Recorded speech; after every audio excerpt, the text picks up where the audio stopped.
Welcome to DAPs Magic Live. I'm Mr. DAPs, and tonight I am joined by Caitie as we discuss or critique, we'll see what happens, Star Trek: The Motion Picture, which Caitie has just seen for the very first time. One of the things we've been doing after Geeks Corner for multiple years now is watching Star Trek. We've made it all the way through the original series. We're most of the way through the first 3 seasons of Star Trek: The Next Generation. Mm-hmm. And we figured we were far enough along now that we could also watch some of the movies. And so this has started us on this interesting adventure that is the Star Trek movies. And so we watched Star Trek: The Motion Picture first. And I thought I would go to the internet and read the synopsis very quickly this from IMDb. That says, the Federation calls on Admiral James T. Kirk, who's played by William Shatner, and the crew of the Starship Enterprise to contain an immense Nimbus object that's on a crash course with Earth. After investigating, the crew discovers that the alien cloud harbors artificial intelligence with an ominous primary directive.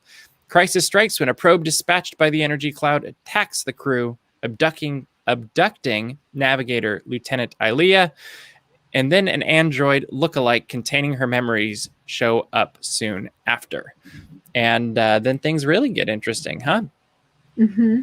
So this show is dedicated to Mike, who has been requesting Caitie's critiques of Star Trek movies. And so we're going to start off with this. Let's start off with the entire movie. What did you think of it, Caitie? There was definitely episodes I had enjoyed more. I think that the whole thing could have been an episode. It was fun. It was Star Trek-y. But my original thought was, I don't know how they made 5 more of these. But I kept saying, wow, this must have been really great to be a Star Trek fan and to have watched the original series and have to live through it getting canceled and then to finally have a motion picture after all this time. Yeah. Did I watch a remastered version of it? Have they remastered it? I think the one we watched was the original edit. It might have been polished up, but it's okay.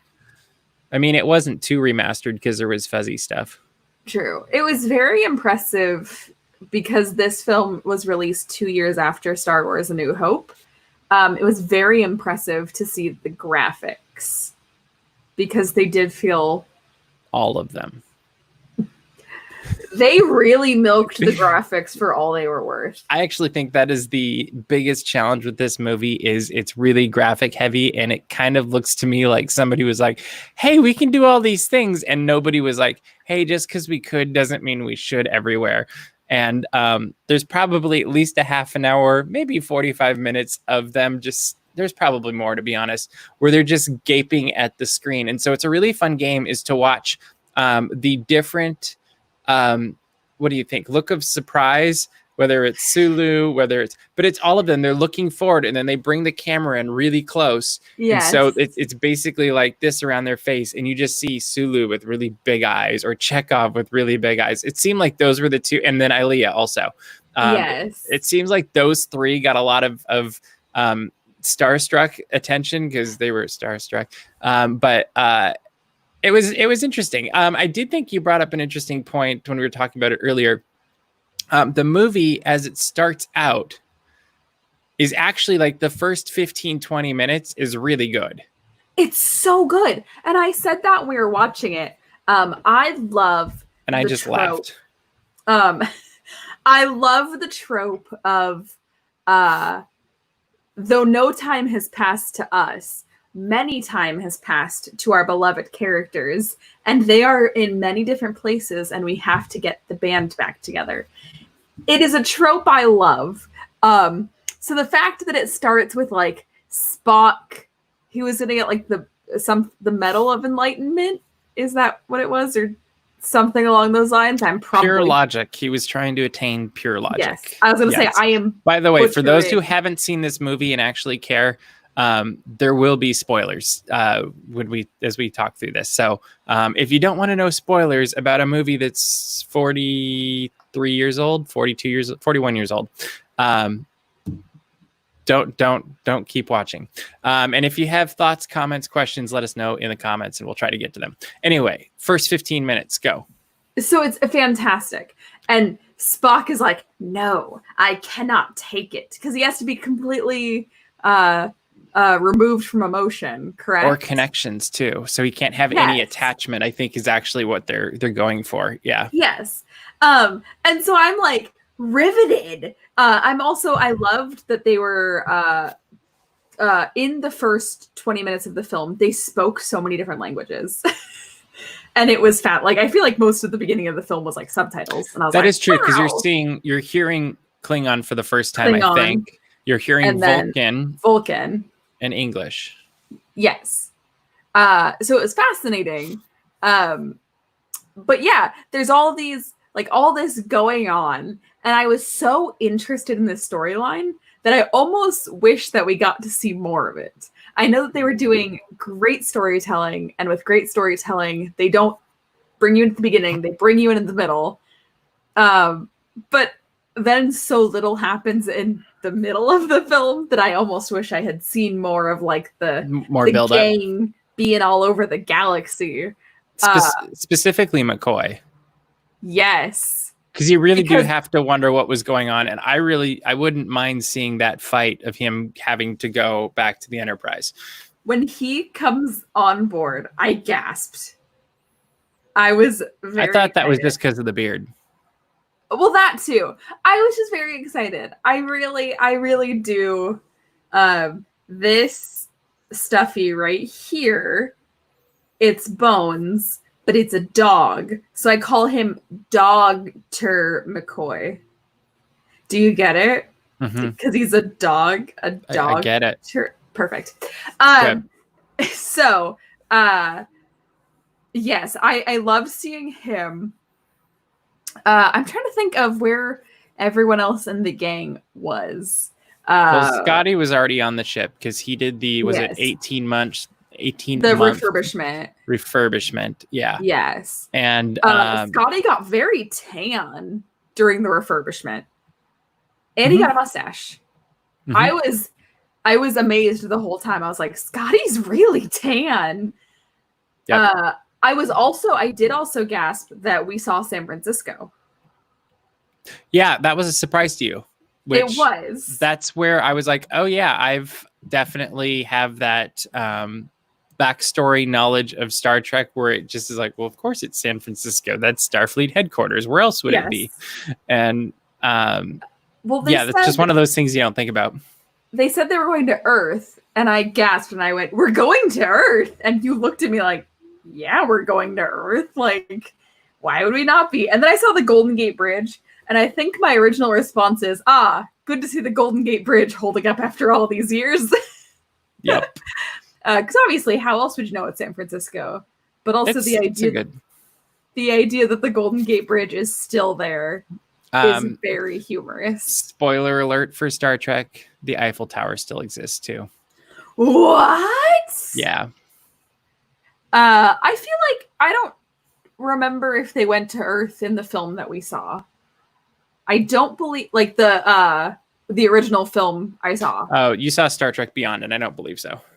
No, because they had a Earth-like port, but it wasn't Earth. I don't think. No, they didn't go to Earth. Yeah, they had like a space station or something. Yeah, but it kind of messes with the world of Star Trek. So I just forget that it exists most of the time. I still don't understand the Kelvin timeline. Maybe one day I will understand it. You'll get there when we get there. So first 20 minutes you really were into, even though there's that really long entrance to the Enterprise that takes, what did we say, 6 minutes, 7 minutes to get from the... Which it's very funny because to us, the way it seemed is that they had the score first and then said, we need to fill the space. Or they just wanted the music to have that much of a spotlight on it. Well, and it's really, I mean, that's, I think, is one of the highlights of the film is the soundtrack. And they go and reuse that theme for The Next Generation, and you'll hear it in, like, you're going to hear it in movies for years. And really the fact... Jerry Goldsmith. Yeah, and really the fact that they moved away from it at any point, I think, was a mistake, just because it's so iconic with Star Trek. And as much as I really do like Michael Giacchino, I don't think his Star Trek theme captures Star Trek in the way that this theme really does. And in some ways, I think this theme captures Star Trek more than the Alexander Courage theme that was in the original series. And you keep hearing it over and over again in this grand, glorious rendition of it throughout the film. And you hear the Klingon theme that you'll hear again at some point. And those are the two. And Ilea's theme is really pretty as well. What did you think about Kirk's progression in this film? I will say I was shocked that he was an admiral. I shouldn't have been, but I was. Why? Like, what? Why was that shocking to you? I'm just so used to him as a captain. Okay. I think they want you to feel that, though. Yeah, and I think that he was obviously a very great captain, so it shouldn't be surprising. Especially, I don't want to get into too much, but knowing that he was a very capable leader, and he was very innovative in his thinking, which is also things we've seen many a time. I think it makes sense. But I was also like, oh, he grew up. He's an admiral now. Look at him. I also think it's another trope I really like is like, oh, I'm getting sucked back into it. You're like, he's an admiral, but he ends up back basically the captain of the Enterprise, which is, it makes my heart happy because, of course. Yes. I'm trying to think of his progression throughout the film, to be completely honest. And I saw more progression of him in the second film. We're not talking about that one. I'm aware we're not talking about the second one, but I'm thinking about the first one. I also, as a little note for viewers at home, I have Memory Alpha up for the film. And Memory Alpha is a beautiful Star Trek website. If you want to know anything about Star Trek ever, you can pull up any episode in the entire world, and it's actually too long, unfortunately. Yeah, that's predictable with this movie. So how about the costumes? What do you think about their uniforms? I love the uniforms. And you've said these are going to be recurring, and I'm going to hold you to that. No, I did not say that. You did. You said that there were next movie. No,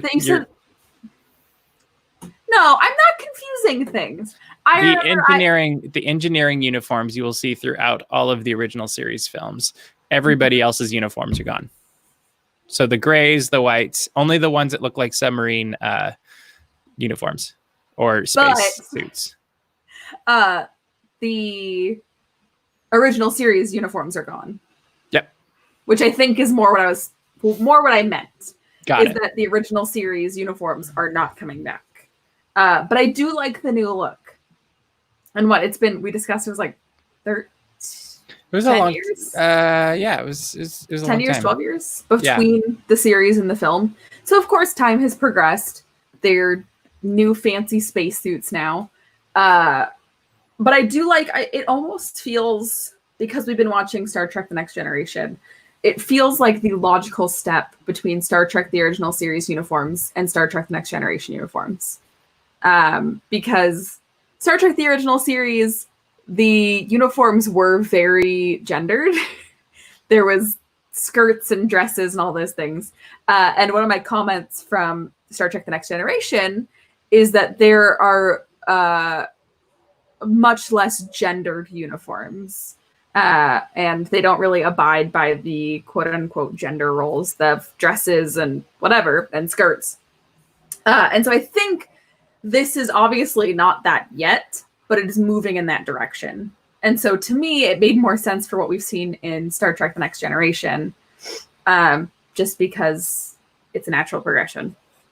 Cool. What did you think of Captain Decker, who became Commander Decker, and Lieutenant Ilea? There was so much weird tension. Okay, I'll skip right to the ending. The ending is so Beauty and the Beast, it's ridiculous. And obviously this came before Beauty and the Beast. Mm-hmm. And I think it would be funnier if the animators of Beauty and the Beast watched Star Trek the Motion Picture and went, wow, what a beautiful ending. Look what we could do. Let's animate it to look similar.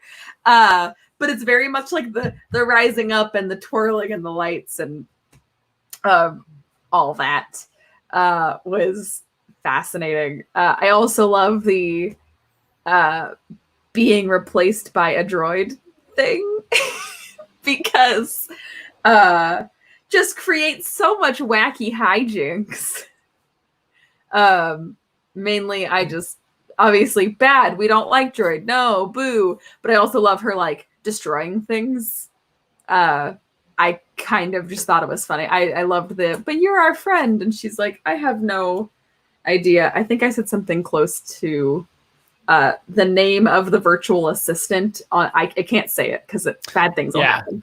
I think it was interesting with Ilea too, though, is even though she's a droid for half the movie, she still has all of the memories and feelings of Lieutenant Ilea, which is what they tap into at the end anyway. That saves, like, that's the whole point of the movie, is that humanity has a purpose and they have feelings and they have a reason to go out and do things, which gives them hope. And and the antagonist did not have that, and that's what it was searching for. Which I think is an interesting thing to bring up too, is what did you think of the quote unquote villain of this film? I will say one of my issues with the quote unquote villain is that things don't come to a head until like the last 10 minutes. 20, maybe 10 minutes before the film ends. And then it gets very exciting. And there was a lot of interesting connections, which also brought it back to Earth. When they said NASA, I went, oh, but because they've never done that before. Yeah, well, wasn't there one where they like beamed in the original series where they beamed the guy out of wasn't he like a NASA fighter pilot? Like he was a fighter pilot, but he was also part of NASA, and they went back in time. You don't remember that episode? Okay, I don't remember a lot of Star Trek, the original series. It's okay. Anyway, I do, but I don't. I'll bring it back to this movie. So, what did you think about this antagonist film? I don't know. I watched the film, and I still feel like this is a test I didn't study for. Like, I watched this film like 4 days ago, but the issue is that we watched a much better film the day after. But you can't talk about that one. I know we can't talk about that. I'm trying. Guess you should have rewatched it before today. Oh gosh, no. But that's the issue, is that my brain is mushing the two together because I can't even watch one film. Yeah. If I watched Disney Pixar's Onward and then the next day I watched Star Wars, I would probably mash the two plots together because I can't keep storylines straight. My brain's melting. So really, I thought it was interesting because the demise of humanity was almost caused by humanity. And that's a story that you see in lots of different literature and some movies too, like the good ones. And this one, I think it had been an hour-long episode. It probably would have been way better, just because you didn't need all of the sitting staring at the screens or the, I don't know. There was just a lot of like, hey, here we're going through a cloud, and here's a cloud coming, and it's shooting a big ball of energy, and like there was a lot of stuff that just didn't take us anywhere. And but I did like that the end was directly connected to an act of humanity 300 years earlier. That was a technological advancement that was really just the law of unintended consequences, ended up being the villain. And and the fact that it really, like, when you think about it, if it had been an episode instead of a full hour, like, was it 3 hours, 2 hours, really long, 2:15, long enough. But if it had been just an hour, I feel like it really would have been a really good episode of new life, like, because that's what Star Trek's all about, is going seeking out new life forms and civilizations. And it really, like, that's the whole thing, is they went out and they explore this thing, and that was one of the conflicts between Kirk and Decker. Is Decker really just wanted to, hey, play it safe, stay away, whatever, and Kirk's like, no, we have to risk this and go check it out. And I thought that was kind of cool. And that was loud. And everything okay? But was that my house? Sounded like your house. Oh, I got AirPods. There's really good noise canceling, so I can't tell what's happening in real life. And yeah, it was your house. Got it. Okay, thought that was your house. No. There's nothing in the studio that could make that noise. I thought it was outside the studio. Oh, nope. But no, I liked that theme that they built in. I thought it was interesting that Spock was connected to the emergence of that new life through whatever thing senses, and you get to learn more about the Vulcan way. And that's, like, they did plant seeds in this movie that you're going to see all the way through all 6 of their movies, which I think is a really good thing that they've done. And it actually continues on past the movies, which is great as well. But it's just slow and boring. Yes, to say the least. There was so many glamour shots of the Enterprise, and don't get me wrong, I love glamour shots of the Enterprise, but there were so many. Yes, it was the USS Enterprise, Jeff. Lots and lots of the USS Enterprise. So do you have any, like, big picture? Would you watch it again? I don't know that I would. I will admit, after not watching it for years, I rewatched it, and there's elements that I was like, oh, okay, there's some good moments in here if you skip through the boring stuff. Yeah. And that would be my issue, is that there's so much non-action in most of the film. Mm-hmm. It almost killed the franchise, I think. I'm surprised that they continued the franchise after this. What was your favorite part of the movie? What was my favorite? Bones existing. Because I love Star Trek The Next Generation, but there's no Bones character. Yeah, there's no Dr. McCoy. Yeah, like, it's I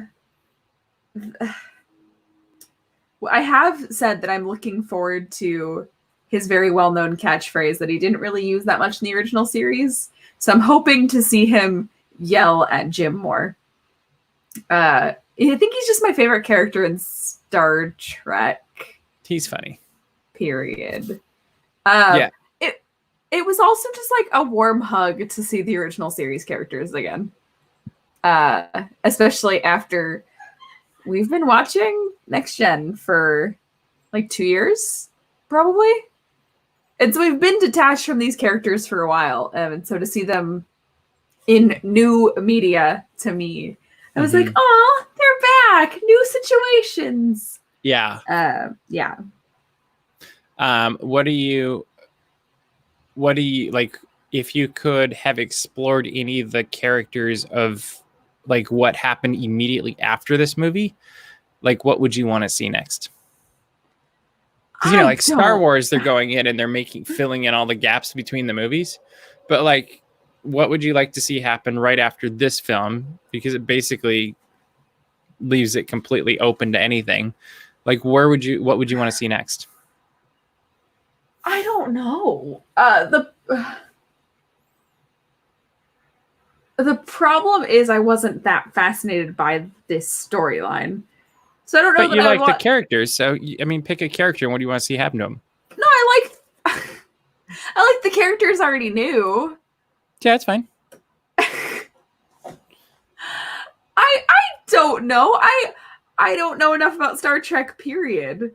But that's why I'm asking the question, is like, I know. Like, do you want to see where the Enterprise goes next? Or do you want to see what happens to her? Like, There's there no characters that you really want to know anything more about? Or like Bones, where does he go next? I do love Ahura, mainly because I feel like her actual storyline is never explored that I know of. She might get explored in the next five movies. A little bit. I don't know. Not. I mean, it's always mostly the Kirk, Spock, McCoy game. Yeah, I feel like she has a very interesting storyline. I also feel like I know she probably has a name, but Basket Hair. I feel like she has a very wonderful, complex story. What's her Janice actual... Rand. Yes, I did. Yes, I do remember that she has a name. Which she finally made an appearance back in Star Trek canon after not existing since season 1, I think. 12 years or something. Yeah. Yeah. So basically the women on the ship and how they put up with all of this nonsense. Oh, the craziness. So how would you rate out of 5 stars? What would you give this movie? Oh, is it terrible if I say 2? No, I think it's fair. It's like, not a great movie. I don't want to say 1 because it wasn't 1 star because there was some good stuff in there, but yeah, I'm gonna say 2. Okay, 2 it is. All right, so you have any final thoughts on Star Trek the Motion Picture? I don't know. I think the worst part for me is that I really wanted to like it more than I did. I think everybody wanted to like it more than they did. Yeah. And I think you would think that especially the first film back would be grand. And I think it was grand. That was the problem. They went grand in visual effects. And that was it. I don't remember off the top of my head who wrote it all, but to me, it looked like they had an episode that was really well written that they stretched out too far. And if it had been 1 hour long, it probably would have been a really because I think in general, Star Trek The Next Generation episodes are better written than the original series. And I think if they would have had the strength of writing, like it has the strength of writing of The Next Generation, it just was too long. I agree completely. It would have been a really good episode. Because honestly, if you took away most of the slow space travel glamour, it would have moved along quickly and it'd been great. I wonder if somebody's done a re-edit of it because that would be fascinating. I would like to watch a re-edit. I think that would be really cool. So, you give it a 2 or a 1? Yeah, a 2 out of 5. Yeah, I think a 2 or a 3 is fine. That's where I would put it at least. Let us know in the comments what you think it should get. What did you like about it? What did you dislike about it? We'll probably be doing more of these as we work our way through the movies. I don't know when we'll do Wrath of Khan, but that will be the next one eventually when we get to it. In the coming days and weeks, we've got more videos going up, so make sure to subscribe to this YouTube channel because we do have a Tiki Room from 2008 video going up. We've got a DAPs Magic Live where we're going to finish up the Disney Extinct Attractions domestically. Say that fast 5 times. But we should be doing that, I think, Monday night, and you won't want to miss that because that will be a lot of fun as Murray, Caitie, and I determine what the grand winner is. And then Geeks Corner Tuesday night. Don't miss that as well at 9:30 Pacific Standard Time. But that is the time we've got for you this week. We hope you're staying safe. We hope you're staying healthy. And we hope we'll get to see you in the parks real soon.